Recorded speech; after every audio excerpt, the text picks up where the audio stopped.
녹두는 이렇게 드셔야 당뇨가 예방되고 혈당이 쑥 떨어집니다. 한의학에서는 약으로 사용할 정도로 약효가 뛰어난 식재료가 녹두입니다. 우리 선조들은 이 약효를 잘 알고 일반 가정에서도 많이 사용했습니다. 이런 녹두가 만병의 근원인 고혈압과 당뇨에도 좋다는 사실 알고 계셨나요? 그런데 이렇게 좋다는 녹두도 잘 알고 드셔야 하는데요. 잘못 드시면 우리 몸에 독이 될 수도 있고 잘 드시면 보약이 될 수도 있습니다. 녹두는 어떻게 또 무엇과 먹어야 되고 주의할 점은 무엇인지 모두 알려드릴게요. 녹두에 약간 거친 식감을 싫어하시는 분들이 껍질을 까고 녹두 속 알맹이만 드시는데요. 녹두에 놀라운 영양 성분들이 거의 다 껍질에 있기 때문에 녹두 껍질은 반드시 함께 드셔야 합니다. 녹두에는 식이섬유가 풍부하고 소화를 돕는 효소가 많아 소화가 잘 안 되는 분들이 드시면 도움이 되는데요. 녹두에 풍부한 식이섬유가 장 운동을 활발하게 하고 소화를 돕는 효소가 장내의 유익균을 풍성하게 해줘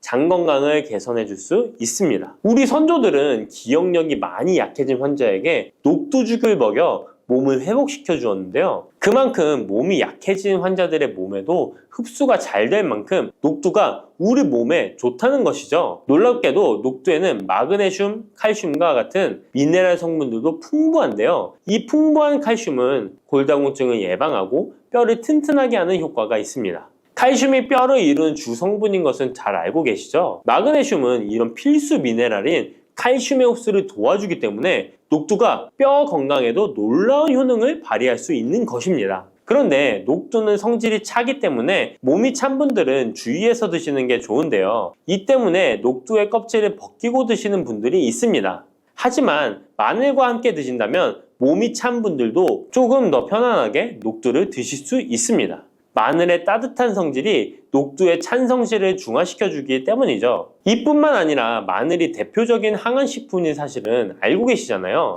마늘에는 S알리시스테인과 알리신이라는 성분이 풍부해서 암세포를 억제하고 사면시켜주는 효능이 있습니다. 또한 강력한 항산화 성분인 폴리페놀이 많이 들어있어서 나쁜 콜레스테롤의 성장을 막아 혈관을 깨끗하게 만들어주기 때문에 심혈관 질환에 매우 탁월하답니다. 이뿐만 아니라 체내 지방의 대사를 촉진하여 지방 분해를 통해 체지방을 제거하고 비만을 예방하는 효능까지 있는 놀라운 식품이죠. 그래서 마늘을 녹두와 함께 드시면 시너지 효과가 있기 때문에 우리 몸에 보약이 될 수 있습니다. 마늘과 녹두를 함께 먹을 수 있는 가장 간단한 방법은 마늘 녹두밥을 지어 먹으면 되는데요. 녹두를 물에 충분히 불려서 밥을 하시면 녹두 껍질의 거친 식감을 완화시켜 편하게 드실 수 있습니다. 그리고 우리가 녹두하면 생각나는 대표적인 음식이 녹두 빈대떡이 있는데요. 맛있는 녹두 빈대떡에 돼지고기를 갈아서 함께 부쳐 먹기도 하죠.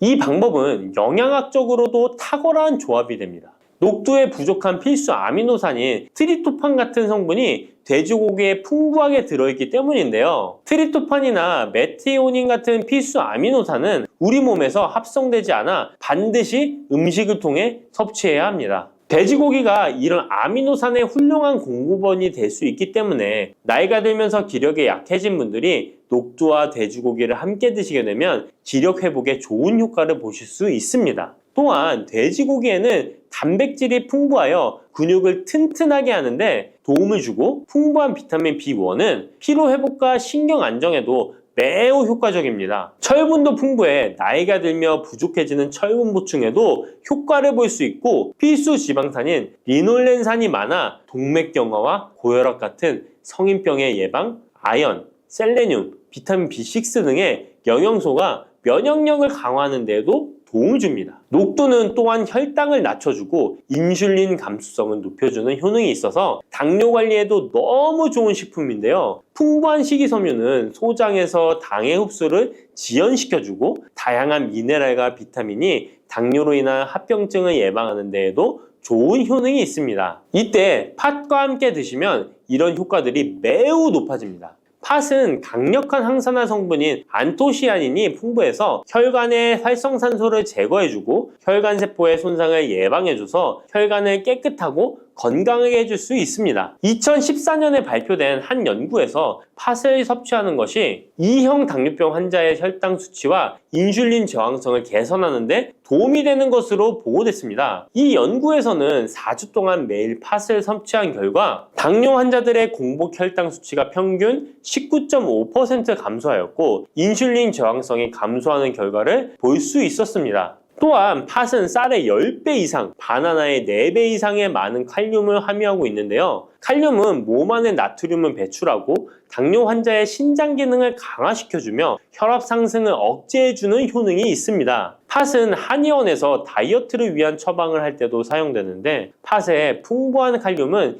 이뇨작용을 통해 부종을 줄여줄 수 있기 때문에 지방이 몸에 축적이 잘 되어 살이 찌는 사람에게 효과적입니다. 특히 쉽게 붓고 살이 찌는 분들에게 더욱 효과가 좋은데요. 한 실험에서 실험쥐에 팥 추출물을 먹였더니 체지방 함량이 30% 이상 줄었고 몸무게도 37%나 감소한 결과를 발표하기도 했습니다. 자, 이렇게 녹두와 함께 복용하면 좋은 식품들을 알아보았는데요. 그렇다면 녹두를 복용할 때 주의할 점은 어떤 것이 있는지도 한번 살펴보겠습니다. 첫 번째는 녹두의 차가운 성질인데요. 녹두의 차가운 성질은 우리 몸의 열을 낮춰주고 스트레스를 해소하는 효과가 있습니다. 또한 염증 완화를 시키고 통증을 줄이는 데도 도움이 되는데요. 그래서 녹두로 속을 채운 베개를 쓰면 두통이 완화되기도 합니다. 다만 이런 찬 효능 때문에 녹두를 드실 때 주의하셔야 하는데요. 평소 몸이 찬 분들이 녹두를 많이 드시게 되면 오히려 몸에 해가 될 수 있습니다. 위나 장이 차가워지면 소화력이 떨어지고 복통이나 변비, 설사가 나타날 수 있습니다. 이런 분들이 녹두를 드시려면 앞에서 알려드린 대로 마늘과 함께 드셔보시기 바랍니다. 그리고 두 번째 주의할 점은 바로 녹두의 강력한 해독작용입니다. 녹두의 해독작용은 우리 몸의 중요한 장기 중 하나인 간에 많은 도움을 주는데요. 간은 우리 몸의 독소를 해독하는 역할을 맡고 있는데 녹두가 이런 간의 해독 기능을 도와주게 됩니다. 녹두의 풍부한 단백질과 펩타이드는 간 해독작용에 필요한 글루타치온의 원료를 공급해주며 체내에 중금속과 독성물질과 결합하여 몸 밖으로 내보내는 역할을 하게 됩니다. 특히 중금속 해독 연구에서는 납, 카드뮴 등의 흡수를 억제하거나 배출을 도와서 독성 완화 효과를 보여주기도 했습니다. 하지만 이런 효과가 우리가 보약을 복용하는 경우에는 상극이 될 수 있습니다. 보약의 효과가 녹두의 해독작용 때문에 많이 사라져버릴 수 있기 때문입니다. 그래서 한의원에서 한약을 지으면 녹두나 숙주나물을 먹지 말라고 얘기하는 겁니다. 이런 녹두의 해독작용은 녹두의 껍질에 있는 성분 때문에 나타나게 되는데요. 따라서 껍질을 제거하고 만든 요리나 녹두 전분으로 만든 청포묵, 녹두당면을 드시면 녹두의 해독작용은 누릴 수가 없습니다. 물론 녹두 껍질을 제거해도 알맹이에 영양성분들이 풍부한데요. 해독작용이 필요한 경우에는 껍질을 제거하지 않고 복용하시는 게 좋습니다. 세 번째로 복용 시에 주의할 점은 녹두의 풍부한 칼륨입니다. 앞에서 얘기했던 것처럼 칼륨은 나트륨을 배출해주며 당뇨와 고혈압에 도움이 되지만 신장이 약하신 분들에게는 간혹 독이 될 수 있습니다. 신장이 약하신 분들이 녹두를 필요 이상 많이 드시게 되면 칼륨 배출이 제대로 안 되면서 몸에 칼륨이 쌓여서 고칼륨 혈증이 발생할 수 있습니다. 그렇게 되면 근육 약화나 부정맥, 심장 질환 등의 증상이 발생할 수 있으니까 신장이 약하신 분들은 과도하게 많이 드시지 않는 게 좋습니다. 부추와 이것을 함께 드시면 죽어가던 혈관이 살아나고 치매가 예방됩니다. 부추에는 항산화 성분과 각종 비타민, 칼슘, 칼륨 등의 미네랄 성분이 풍부하여 간 해독에 좋고 콜레스테롤을 낮추며 당뇨 예방과 조절에 도움이 되고 심혈관 질환을 예방하는 데에도 탁월한 효능이 있습니다. 부추가 건강에 도움이 된다는 사실은 많은 분들이 알고 계시지만 부추의 효능에 대해 자세히 알고 계신가요? 부추의 효능, 함께 먹으면 보약이 되는 음식과 부추를 드실 때 주의할 점, 그리고 부추의 특별한 조리법까지 모두 알려드릴게요. 같이 먹으면 좋은 음식 첫 번째는 두부입니다. 두부는 기본적으로 단백질이 풍부하며 리놀렌산, 레시틴, 피토스테롤 등의 성분이 풍부해서 몸 안에 콜레스테롤 수치를 낮춰주고 혈액순환을 원활하게 하여 동맥경화, 심근경색, 뇌출혈 등의 심혈관 질환을 예방할 수 있습니다. 그리고 두부는 체력과 근력을 유지하는 데 큰 도움을 주는데요. 바로 두부의 풍부한 단백질 때문이죠. 근육은 매일 일정량이 새로운 근육으로 대체되기 때문에 매일 단백질을 공급해줘야 하는데요. 우리 몸에 단백질을 공급해주기 위해 정말 유용한 음식이 두부인 것이죠. 또한 두부에는 콜린이 풍부한데, 콜린은 알츠하이머성 치매를 예방하는데 탁월한 효능을 발휘합니다. 그리고 두부는 건강하게 장수하는 데 도움이 되는데요. 많은 과학자들의 연구 결과 건강하게 장수한 사람들의 특징이 식물성 단백질을 꾸준히 섭취했다는 사실을 발견했고, 동물성 단백질을 식물성 단백질로 바꿔 섭취했을 때 사망의 위험성이 낮아진다는 연구 결과도 있습니다. 이런 두부와 부추가 만나게 되면 심혈관 질환을 예방하는데 시너지 효과가 나오게 됩니다. 부추의 풍부한 황화아릴 성분이 혈관 내의 노폐물을 제거해주고 나쁜 콜레스테롤도 녹여주는 효과가 있는데요. 그렇게 되면 혈액은 깨끗해지고 혈액순환이 원활하게 되어 심혈관 질환을 예방할 수 있습니다.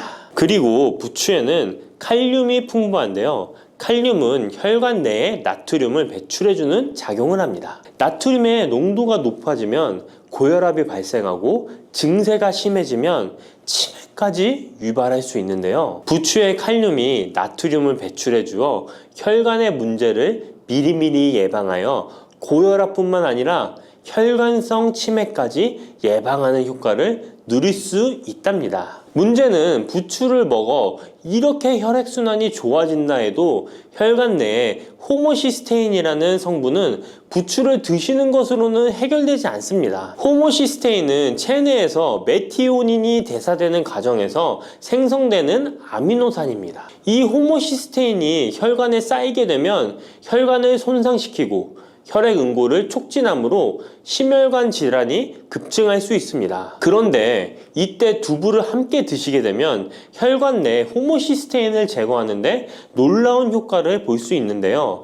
바로 두부의 풍부한 엽산이 호모시스테인을 몸 밖으로 배출해 주는데 탁월하기 때문이죠. 이 엽산이 호모시스테인을 다시 메티오닌으로 전환시켜 독성을 완화시킬 수 있습니다. 앞에 말씀드렸다시피 두부에 단백질이 풍부하다는 사실은 알고 계실 거예요. 그런데 단백질의 양이 고기보다 훨씬 많다는 사실은 모르셨죠? 나이가 들수록 고기가 소화가 잘 안 되어 잘 안 드시게 되는 분들이 많이 있습니다. 그리고 우리나라 성인들의 단백질 섭취량이 많이 부족하다는 통계 자료도 있습니다. 두부를 드시게 되면 부족한 단백질을 충분히 보충해 주어 근육을 튼튼하게 하는 데 도움이 되고, 이는 관절염과 통증을 예방하는 데에도 도움이 되는 것이죠. 그리고 두부에는 이소플라본이란 성분이 많이 들어있는데요. 이소플라본은 칼슘의 흡수를 도와주고 뼈에서 칼슘이 빠져나가는 증상까지 막아주는 효능이 있습니다. 이런 효능으로 노년기 골다공증을 예방하는 데 큰 역할을 해줄 수 있죠. 다만 이런 두부는 찬 성질을 가지고 있어 몸이 찬 분들이 드시면 소화가 잘 안 될 수 있는데요. 부추와 함께 드시면 이런 문제를 해결할 수 있습니다. 부추는 따뜻한 성질을 가지고 있기 때문에 두부의 찬 성질을 중화시켜 줄 수 있습니다. 그럼 두부와 부추를 함께 드시는 방법 알려드릴게요. 먼저 두부를 면포에 담아 물기를 빼주며 으깨주세요. 으깬 두부와 잘게 썬 부추에 계란을 넣어 반죽을 해줍니다. 그리고 달궈진 팬에 기름을 넣어 주시는데요. 이때 기름은 오메가3가 풍부한 올리브유나 들기름을 사용해 주세요. 반죽을 넣고 잘 부쳐주면 두부 부추전이 완성됩니다. 두 번째, 부추와 함께 먹으면 보약이 되는 음식은 사과입니다. 부추를 사과와 함께 드시게 되면 사과의 풍부한 항산화 물질들이 혈관을 보호하고 유기산이 우리 몸의 신진대사를 촉진해 주어 몸속에 생성되는 발암 물질들을 몸 밖으로 빠르게 배출시켜 줍니다. 부추의 효능 중 가장 중요한 것 중에 하나가 바로 이 항암 효과인데요. 부추에 있는 다양한 영양 성분과 식이섬유, 항산화 물질들 덕분이죠. 부추에는 비타민 A, 비타민 C와 같은 항산화 물질이 풍부합니다. 이 항산화 물질은 세포를 손상시키고 염증을 유발하며 노화를 촉진하는 활성산소를 제거하는 역할을 해주고 암세포의 활성을 억제하는 효능이 있습니다. 특히 비타민 A는 면역체계를 강화시켜주어 우리 몸이 암세포와 싸워 이길 수 있는 힘을 높여주는 역할을 해준답니다. 세포를 손상시키는 주범에는 프리라디칼이란 물질이 있는데요. 프리라디칼의 체내 농도가 높아지면 암세포의 발생이 급격하게 올라가게 됩니다. 이런 나쁜 물질을 부추의 비타민 C와 비타민 E가 제거해 주어 암을 예방하는 효과가 있다는 것이죠. 그리고 부추와 사과에는 수용성 식이섬유가 많이 들어있는데요. 이 식이섬유는 소화 기능을 건강하게 유지할 뿐만 아니라 특히 대장암 같은 소화계통의 암을 예방하는 데 큰 도움을 줍니다. 그리고 식이섬유가 풍부한 부추와 사과는 혈당 관리에 도움을 주어 당뇨를 예방하고 개선하는데 큰 역할을 하는데요. 식이섬유는 혈관 내에 콜레스테롤을 배출하는 데 도움을 주고 당 성분이 장에서 천천히 흡수되도록 해주어 혈당이 급격히 오르는 것을 방지해 줍니다. 이렇게 되면 췌장에서 인슐린이 분비되는데 충분한 시간을 벌어주어 췌장이 혹사되는 것도 예방해 주는 것이죠. 그럼 부추와 사과는 어떻게 드시면 좋을까요? 먼저 각종 채소로 샐러드를 만들어 드실 때 부추와 사과를 채를 썰어 함께 드셔도 정말 맛있게 드실 수 있습니다. 그리고 부추와 사과를 함께 갈아서 주스로 만들어 드셔도 좋은데요. 만드는 방법도 아주 간단합니다. 먼저 잘 씻은 부추를 적당한 크기로 잘라주시고 사과도 가운데 씨를 빼고 적당하게 잘라줍니다. 믹서기에 넣고 물 1컵, 올리브 오일을 1스푼 넣어줍니다. 올리브 오일을 넣으면 부추의 영양 성분 흡수율을 몇 배나 올려줄 수 있습니다. 이렇게 넣고 갈아주기만 하면 부추 사과 주스 완성입니다. 세 번째, 부추와 함께 먹으면 보약이 되는 음식은 돼지고기입니다. 부추의 강력한 생명력은 지친 간을 되살리는데도 그 효능이 뛰어나 간에 쌓인 독소를 제거하는데도 효과적인데요. 부추에 함유된 베타카로틴과 클로로필 같은 간세포를 보호하고 간의 재생을 촉진해주는 역할을 해줍니다. 그리고 부추에 함유된 사포닌 성분은 지방간을 예방하고 간의 부담을 덜어주는데 많은 도움을 줄 수 있습니다. 또한 황화알릴이라는 성분이 풍부한데 이 성분은 간의 면역력을 강화해주고 간의 여러 질환을 예방해주는 효능이 있습니다. 여러분 혹시 글루타치온이라는 영양제 들어보셨나요? 부추에는 체내에서 이 글루타치온을 합성할 때 필요한 황화합물이 풍부하여 간의 해독작용을 높여줄 수 있습니다. 이때 돼지고기를 부추와 함께 드시면 우리 몸에 보약이 되는데요. 부추의 알리신 성분이 돼지고기의 비타민 B1의 흡수율을 높여줍니다. 또한 부추의 따뜻한 성질이 돼지고기의 찬 성질을 보완해 주어 소화가 잘 되도록 도와주고 위장 건강에 도움을 줄 수 있습니다. 그리고 영양학적으로도 서로 보완이 되어 균형 잡힌 식사가 될 뿐만 아니라 혈액순환 개선, 면역력 강화, 피로 해소, 에너지 증진, 항암 효과 등을 더 효과적으로 얻을 수 있습니다. 그렇다면 부추와 돼지고기는 어떻게 드시면 될까요? 돼지고기 수육을 부추와 함께 쌈을 싸서 드셔도 좋지만 반찬으로 만들어 먹을 수 있는 방법을 제가 알려드릴게요. 바로 돼지고기 부추볶음인데요. 먼저 부추를 적당한 크기로 잘라 준비해 주시고 돼지고기는 길쭉하고 얇게 썰어줍니다. 잘 달궈진 팬에 올리브유를 둘러주시고 부추와 돼지고기를 한 번에 넣고 볶아줍니다. 이때 대파와 다진 마늘을 넣어주시고 간장으로 간을 해주시면 됩니다. 다 볶아진 후에 들기름을 살짝 곁들여 주시면 고소함이 폭발할 뿐만 아니라 영양도 만점인 보약 반찬이 완성됩니다. 참고로 돼지고기 대신 오리고기를 사용해도 훌륭한 요리가 된답니다. 네 번째, 부추와 함께 먹으면 보약이 되는 음식은 브로콜리입니다.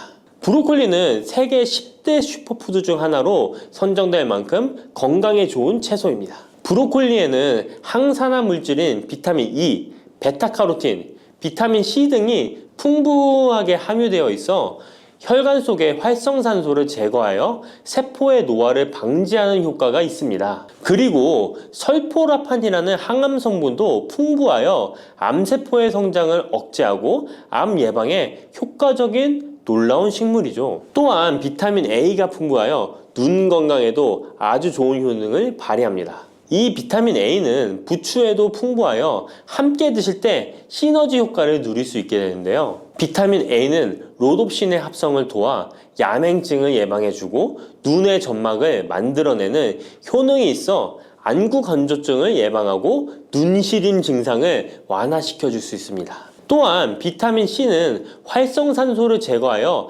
안구세포를 보호해주고 눈의 혈관을 건강하게 유지시켜주어 망막이 손상되는 것을 막아줍니다. 이런 효능으로 눈이 충혈되는 것과 통증을 완화시켜줄 수 있습니다. 눈 질환 중에 황반변성은 노인의 실명 원인 1위로 매우 위험한 질병인데요. 부추와 브로콜리에 풍부하게 들어있는 비타민 E가 예방해 줄 수 있습니다. 황반변성은 안구의 급격한 노화로 인해 발생하는데 비타민 E가 노화를 막아주는 효능이 있어 황반변성을 예방하는 데 도움을 줍니다. 이 비타민 E는 비타민 C, 비타민 A와 함께 먹을 때 우리 몸에서 흡수율이 올라가는데요. 그렇기 때문에 부추와 브로콜리를 함께 먹으면 눈을 건강하게 하는데 높은 시너지 효과를 가질 수 있습니다. 그렇다면 부추와 브로콜리는 어떻게 드실 수 있을까요? 지금 바로 함께 먹는 특급 조리 방법을 알려드릴게요. 잘 씻은 부추를 적당 크기로 잘라 준비하고 브로콜리는 송이를 나누어 끓는 물에 부추와 함께 살짝 데쳐줍니다. 데친 부추와 브로콜리는 찬물에 헹군 후에 물기를 제거합니다. 간장, 식초, 설탕, 다진 마늘, 참기름을 섞어 양념장을 만들어 부추와 브로콜리를 골고루 묻혀줍니다.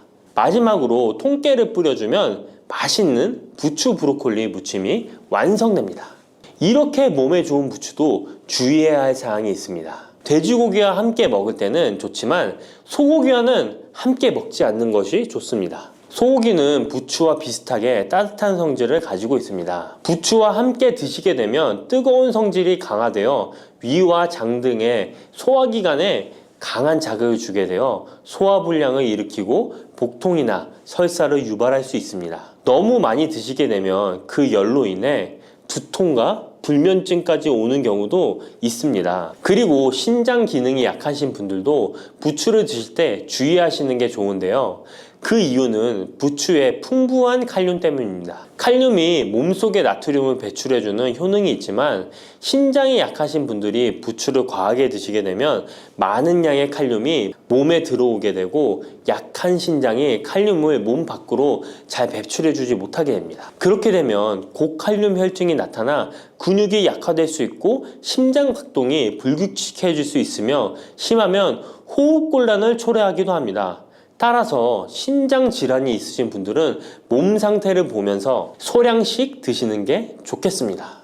팥을 이렇게 드시면 당뇨 사라지고 뱃살 쏙 빠져요. 여러분, 겨울에 동지가 되면 우리가 무엇을 먹나요? 바로 팥죽이죠. 또 겨울 간식으로 이 팥이 들어간 붕어빵, 호빵 같은 간식도 자주 먹는데요. 이 팥과 함께 먹으면 보약과 같은 효과를 만들 수 있는 식품들도 있고 또 잘못 먹으면 오히려 건강에 마이너스가 되는 음식도 있습니다. 그래서 오늘은 이 팥의 효능 8가지와 드실 때 주의할 점, 그리고 함께 드시면 좋은 음식 4가지에 대해 알려드리겠습니다. 팥하면 생각나는 음식이 있으신가요? 저는 사람들이 평소에 팥을 많이 안 먹는다고 생각했는데 의외로 팥이 들어간 음식이 많이 있더라고요. 대표적인 음식은 시루떡이 있고요. 겨울에 간식으로 많이 먹는 붕어빵, 또 제과점에서 사 먹는 빵들에도 팥이 많이 들어있습니다. 여름엔 팥빙수도 많이 먹고요. 겨울엔 팥죽도 종종 먹게 됩니다. 자, 이런 팥 요리를 집에서 해먹는 경우도 많은데 팥을 집에서 직접 삶을 때 혹시 소다를 넣고 삶는 분들 많으시지 않나요? 팥을 삶을 때 소다를 넣게 되면 팥의 색상이 더욱 선명해지고 팥을 더욱 부드럽게 해주어 팥을 삶는데 걸리는 시간을 단축시켜주기 때문인데요. 하지만 앞으로는 절대 소다를 사용하시지 마시기 바랍니다. 그 이유는 소다를 넣고 팥을 삶게 되면 팥의 영양소가 파괴돼서 팥에 좋은 성분을 먹을 수 없게 되기 때문인데요. 자, 그래서 어떻게 팥 요리를 하는 게 좋은지 알려드릴게요. 팥을 삶을 때 먼저 흐르는 물에 깨끗이 세척해서 이물질을 제거 주시고요. 물에 담가 약 4시간 정도 불려주십니다. 그렇게 불린 팥을 물에 넣어 삶아주면 붉은색의 팥 삶은 물이 생기잖아요. 바로 이 팥을 삶은 물이 건강에 정말 좋다는 사실 알고 계셨나요? 그 이유는 팥에 들어있는 사포닌이라는 성분 때문입니다. 간혹 팥 삶은 첫물에는 팥에 독소가 있어서 버려야 한다는 분들이 계신데요.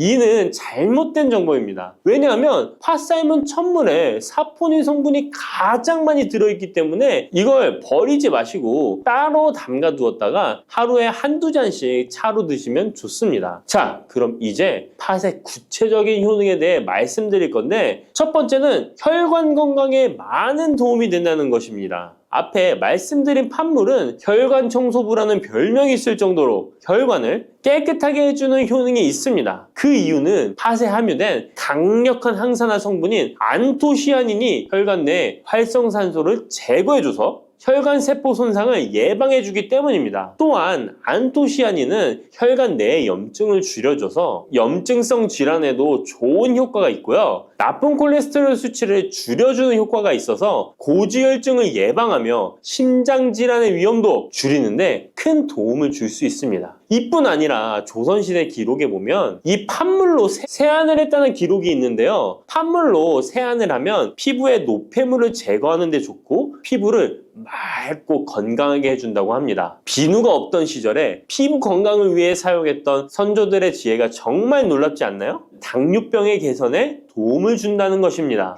2014년에 발표된 한 연구에서 팥을 섭취하는 것이 2형 당뇨병 환자의 혈당 수치와 인슐린 저항성을 개선하는데 도움이 되는 것으로 보고가 됐습니다. 이 연구에서는 4주 동안 매일 팥을 섭취한 결과 당뇨 환자들의 공복 혈당 수치가 무려 평균 19.5% 감소하였고 인슐린 저항성 또한 줄어든 것으로 나타나서 당뇨가 있거나 당뇨 예방이 필요하신 분들은 꼭 팥을 꾸준히 드셔보시기 권해드립니다. 세 번째 팥의 효능은 몸의 부종을 제거하고 다이어트에 도움을 주는 것입니다. TV에서 연예인들이 이 팥으로 다이어트를 해서 효과를 봤다고 했던 적도 있었고요. 한의학 책 중에 본초 강목에 보면 팥을 오랫동안 먹으면 여위고 마르기 때문에 살찐 사람이 먹는 것이 좋다라는 내용이 나옵니다. 그래서 한의원에서 다이어트 처방을 할 때도 팥을 쓰는 경우가 많이 있는데요. 그 이유는 바로 팥에 들어있는 칼륨 때문입니다. 팥에는 쌀의 10배 이상, 바나나에 약 4배 이상의 칼륨이 들어있는데요. 이 칼륨이 몸 안에 나트륨 배출을 도와서 당뇨 환자들의 신장 부담을 줄여주고 혈압 상승을 억제해주는 효능이 있고요. 또한 이뇨작용이 있어서 이를 통해 부종을 줄여줄 수가 있습니다. 그래서 우리가 보통 물살이라고 부르는 잘 부으면서 살이 찌는 분들은 다이어트에 이 팥을 이용하시면 효과를 볼 수가 있습니다. 그래서 그에 대한 연구 결과도 있었는데요. 실험주에 팥 추출물을 먹였더니 근육 손실 없이 체지방 함량이 30% 이상 줄었고 몸무게도 37%나 감소했다고 합니다. 사람과 똑같을 수는 없지만 분명히 팥이 체중 감량에 도움이 된다는 결과라고 볼 수가 있습니다. 네 번째, 팥의 효능은 변비를 개선하는 데 도움을 주는 겁니다. 팥에는 사포닌뿐 아니라 많은 식이섬유가 들어있기 때문인데요. 사과에 비해서 약 10배나 많은 식이섬유가 들어있습니다. 그래서 팥을 섭취하게 되면 이 식이섬유가 장 운동을 활발히 하고 대변을 부드럽게 만들어 배변을 원활하게 해줄 수 있고요. 또한 이 식이섬유는 장에 있는 유익균들에게 풍부한 먹이를 제공해주기 때문에 장내 유익균의 증식에도 직접적으로 효과를 줍니다. 이를 통해서 장의 전반적인 환경을 좋게 바꿔줄 수가 있고, 이것은 몸의 면역력 향상과도 연결되어 있기 때문에 우리가 프로바이오틱스를 복용할 때도 팥을 함께 드셔보면 그 효과가 커지는 것을 느끼실 수가 있을 겁니다. 5번째 팥의 효능은 탈모 예방에 도움을 준다는 것입니다. 나이가 들면서 머리숱이 점점 없어져 고민하시는 분들 정말 많은데요. 팥과 함께 천연 탈모약이라 불리는 수수를 함께 드신다면 탈모 예방에 큰 도움을 받을 수 있습니다. 그 이유는 바로 팥과 수수에 들어있는 비오틴이라는 성분 때문인데요. 이 비오틴은 모발의 모공에서 자라는 단계부터 필요하고 손상된 머릿결이 재생되는 데까지 관여하는 정말 중요한 성분입니다. 건강한 머릿결을 만드는데 꼭 필요한 성분이라고 할 수 있습니다. 비오틴이 몸속에서 부족한 현상이 나타나면 머리카락이 얇아지면서 많이 빠지게 되고, 또한 두피가 건조해지고 가려움증이 생기면서 탈모를 가속화할 수 있습니다. 그런데 팥에는 이 비오틴뿐 아니라 모발 성장에 도움이 되는 아미노산이 풍부하고 수수에는 미네랄 성분이 풍부하여 머리카락을 건강하게 유지하는 데 직접적으로 도움을 주게 되고요. 또한 팥과 수수에 함유된 항산화 물질들이 머릿결을 상하게 하는 자유 라디칼 성분을 중화해 주어 머리카락 건강에 큰 도움을 주는 것입니다. 6번째 팥의 효능은 우리나라 사람에 꼭 필요한 탄수화물 소화를 돕는다는 것입니다. 이는 팥에 함유되어 있는 비타민 B의 역할 때문인데요. 비타민 B는 탄수화물, 단백질, 지방을 에너지로 변환하여 우리 몸을 충전해주는 역할을 합니다. 또한 신경 전달 물질인 뉴로트랜스미터의 합성에 관여해 뇌신경을 건강하게 하는 데에도 도움을 줍니다. 팥을 잘 섭취하면 뇌를 건강하게 해주어 치매 예방에도 도움이 되는 것입니다. 자, 앞에서 팥과 함께 먹으면 좋은 음식이 수수가 나왔는데요. 하나 더 말씀드릴게요. 바로 호박입니다. 호박은 기본적으로 여러 영양성분이 풍부하지만 호박에는 비타민 B가 없어서 호박과 팥을 함께 드시면 서로의 부족한 부분을 채워줄 수가 있고요. 또한 호박에도 소화 기능을 개선해주는 기능이 있어서 팥과 함께 드시면 시너지 효과가 있고요. 그리고 팥처럼 호박에도 이뇨작용이 있는데요. 팥과 호박의 이뇨작용은 과정이 약간 다릅니다. 팥은 몸속의 부종, 노폐물과 독소를 빨아들여서 배출하는 이뇨작용을 하는 것이고요. 호박은 신장에서 만들어지는 호르몬의 분비를 억제하여 이뇨작용을 촉진하게 되는데, 이렇게 되면 신장에 과다하게 축적되는 수분을 배출하는 역할을 해줄 수가 있어서 더 도움이 될 수 있습니다. 7번째 팥의 효능은 빈혈을 개선하는 데 도움을 주는 것입니다. 보통 우리 몸에 철분이 부족해지면 빈혈 증상이 나타나죠. 빈혈로 인해 어지러움, 두통, 체력 저하 등의 증상이 나타나게 되는데, 팥에는 앞에서 얘기한 단백질, 식이섬유, 칼륨, 비타민, 비오틴뿐만 아니라 바로 칼슘과 철분 또한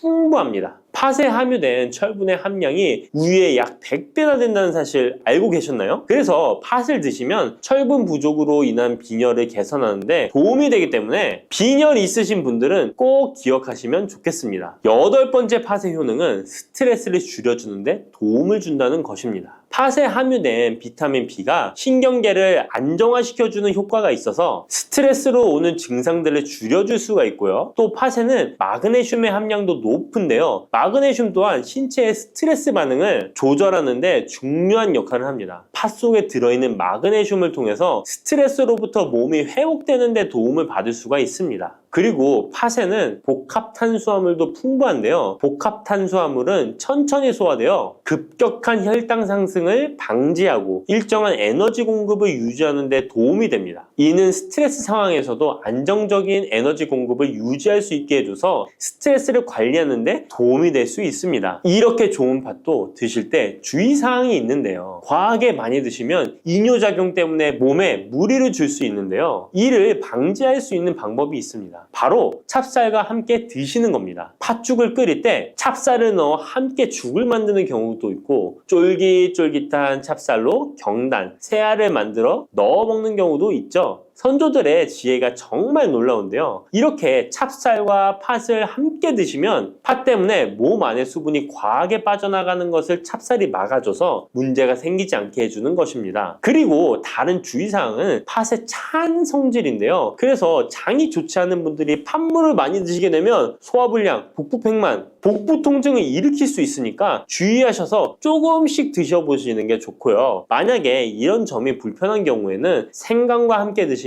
그 불편함을 줄일 수가 있습니다. 생강의 따뜻한 기운이 팥의 차가운 기운을 중화시켜줘서 장에 무리를 덜 주게 되고요. 그리고 팥에는 항암 효과가 뛰어난 안토시아닌이 풍부한데 생강에도 생강의 매운맛을 내는 진저롤과 쇼가올 성분이 몸속의 발암물질을 제거해주는 효과가 있어서 함께 드시면 상승 효과를 볼 수가 있습니다. 그리고 이때 생강을 쪄서 말려서 드시면 이런 효과가 약 10배 정도 증가된다고 하니까 꼭 기억하시면 좋겠습니다. 고소한 호두 좋아하시는 분 많으시죠? 호두는 그 자체로도 훌륭한 간식이지만 저는 특히 커피와 먹는 것을 좋아하는데요. 이렇게 맛도 좋고 건강에 이롭다고도 잘 알려진 호두, 혹시 그냥 막연하게 몸에 좋다고만 알고 있지는 않으신가요? 호두는 견과류의 일종으로 기원전 7,000년 전 고대부터 인류가 친숙하게 섭취해온 식품인데요. 인류가 이렇게 오래전부터 호두를 섭취해왔다니 놀라신 분 계신가요? 이렇게 호두는 아주 옛날부터 인류에게 많은 영양소를 제공해 주었는데요. 호두에는 단백질, 비타민, 미네랄 등 여러 가지 영양소가 풍부하게 들어있다는데 이렇게 풍부한 영양소가 함유된 호두가 주는 몸에 이로운 점 바로 소개해 드릴게요. 첫 번째 호두의 놀라운 효과는 바로 노화 방지입니다. 호두에는 폴리페놀과 비타민 E 같은 강력한 항산화 물질이 풍부하게 들어있다는 사실 알고 계셨나요? 호두에는 폴리페놀과 비타민 E 같은 항산화 물질이 다량 함유되어 있는데요. 항산화 물질은 체내 유해산소를 제거하고 세포 손상을 방지하는 역할을 해주는데 노화 방지와 관련이 깊은 성분으로 피부 건강을 유지하고 노화 과정을 늦추는 데 도움이 되죠. 또한 항산화 물질은 면역력 향상에도 도움을 주어 감기나 질병에 대한 저항력을 키워주는데요. 자유라디칼은 우리 몸의 세포를 손상시켜 노화와 관련된 여러 질병을 일으킬 수 있는데 호두에 함유된 항산화 물질은 자유라디칼로부터 세포를 보호하여 세포 노화를 늦추는데 중요한 역할을 해준답니다. 또한 호두의 풍부한 오메가3 지방산은 피부 건강에 많은 도움이 되는데요. 오메가3는 피부 탄력을 유지하고 피부에 수분을 보충해 주는데 꼭 필요한 성분이죠. 특히 피부가 노화되면서 생길 수 있는 주름과 피부 처짐을 예방하는데 매우 도움이 된답니다. 두 번째 호두의 놀라운 효능은 바로 뇌 건강 유지입니다. 호두의 외형이 뇌를 닮아 예로부터 뇌에 좋다고 잘 알려져 있는데요. 외형만 닮았다고 뇌에 좋다는 것이 아닌 것 알고 계시죠? 호두에는 오메가3 지방산이 풍부하게 들어있습니다. 오메가3는 주로 생선에서 많이 발견되는 성분으로 알려져 있지만 호두에도 그만큼 많은 양이 들어있죠. 해외 알츠하이머 저널에서는 호두가 산화 스트레스와 염증을 줄여주므로 알츠하이머 발병과 진행을 늦추거나 위험을 줄여준다는 연구 결과를 발표했는데요. 호두에는 오메가3 지방산인 알파-리놀렌산이 풍부하고 이 성분은 뇌세포를 보호하고 인지 기능을 향상시키는데 중요한 역할을 해주며 뇌의 기능을 활성화시켜 치매와 같은 뇌질환을 예방하는데 도움을 줄 수 있다는 것이죠. 뇌 기능이 저하되지 않도록 돕는 호두는 노화로 인한 인지 저하를 늦추는데 중요한 역할을 합니다. 또한 호두는 비타민 E 또한 풍부하여 뇌의 노화 방지에 도움을 줍니다. 비타민 E는 강력한 항산화 작용을 통해 뇌세포를 보호하고 기억력과 인지 기능을 개선하는 데 도움을 주며 산화 스트레스로부터 뇌를 지켜줍니다. 이는 알츠하이머와 같은 치매를 예방하는 데 중요한 역할을 한다는 사실, 뇌 건강을 위해서는 이제부터 호두를 꼭 드셔야겠죠? 세 번째 호두의 효능은 바로 뼈 건강에 도움을 주는 것입니다. 호두가 뼈에 좋다는 사실 알고 계셨나요? 좋은 영양소가 많이 들어있다는 것은 알아도 뼈에 좋다는 건 생소하신 분들이 있으실 텐데요. 호두가 뼈